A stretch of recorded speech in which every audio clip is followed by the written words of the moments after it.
The last day of my deployment, I got a voicemail that split me in two. My daughter's voice, fragile and trembling, said, "Dad, Mom's new husband, he's a cop.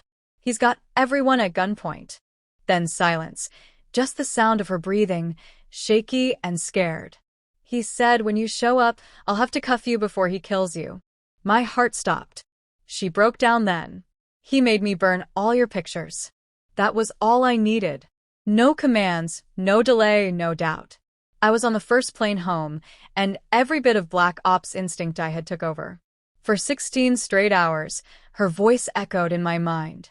Not what she said, but how she said it, like someone who finally understood what real danger feels like. Her name is Ava. 10 years old. Sharp like her mother. Fearless like me. She used to be at the airport gate every time I came home from a mission. Not this time. This time, she was the mission. Her mother, Jenna, and I divorced 2 years back. On paper, it ended amicably. Reality told another story. I left her the house. I took Ava's drawings. That was all that mattered. 6 months ago, she remarried. A local officer named Darren. Big grin, loud voice. Too polished. Too hollow. I ran a check when they started dating. Came back spotless. Too spotless. The kind of spotless that's been scrubbed. I let it slide.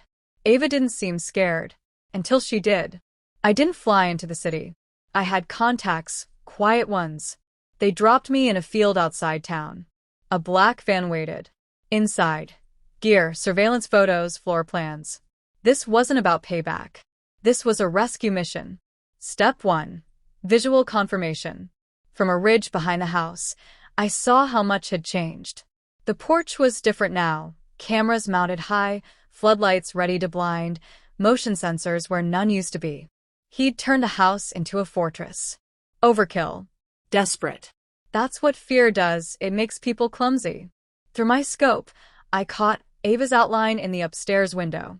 No curtains, no decorations. Just a stripped-down room where a child used to dream. One image remained on her shelf, a drawing she made. Me in uniform, holding her hand. Crayon red for his eyes. Not mine. Phase 1. Take control. I pushed a false tip through an old DEA backdoor. Allegations of a corrupt cop smuggling drugs from the evidence room. Darren's name. Badge number. Dates. Everything fabricated, but tight enough to hold up under a first glance. By nightfall, Internal Affairs had opened a file. I allowed myself a smile. Phase 2. Isolate. His smart system wasn't hard to breach. I tripped the power, fried the cameras, and severed all outside communication. Total blackout. Inside, he'd scramble, gun drawn, barking orders, while the world outside stayed blind. Phase 3. Extraction. 2 short knocks at the front door. A rhythm from years ago. One short, one long, one short. Ava knew the code. 3 years of bedtime taps before each deployment. While he yelled at Jenna upstairs, she slipped out the side gate. "I knew you'd come," she whispered. I gave her the earpiece and said, "Basement. Now." She moved silently, exactly like I trained her. Phase 4. Confrontation. I stepped into darkness.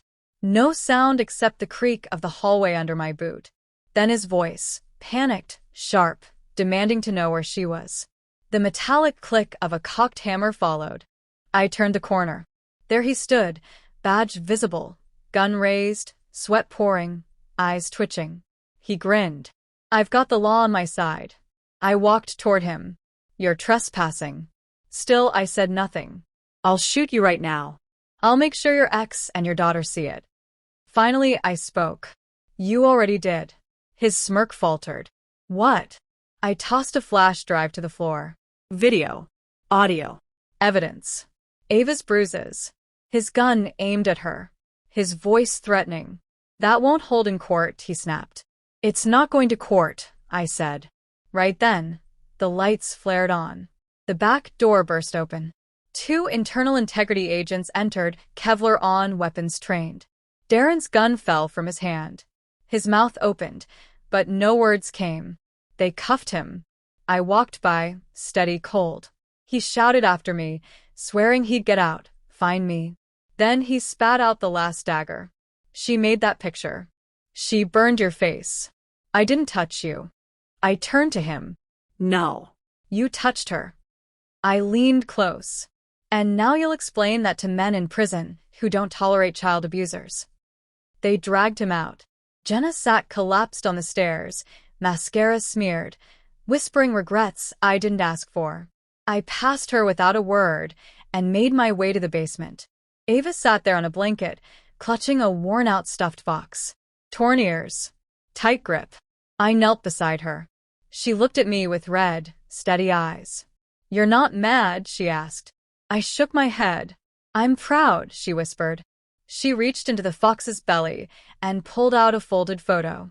The two of us at the beach, laughing, sunlight in our eyes. She tucked it into my vest. She smiled, really smiled, for the first time in weeks. He was gone. She was safe. Healing would come in time. I walked out of that house holding my daughter's hand. No flashing lights. No noise. Just the silent gravity of a wrong finally righted. And one promise echoing in my mind. No one makes my daughter cry and walks away breathing.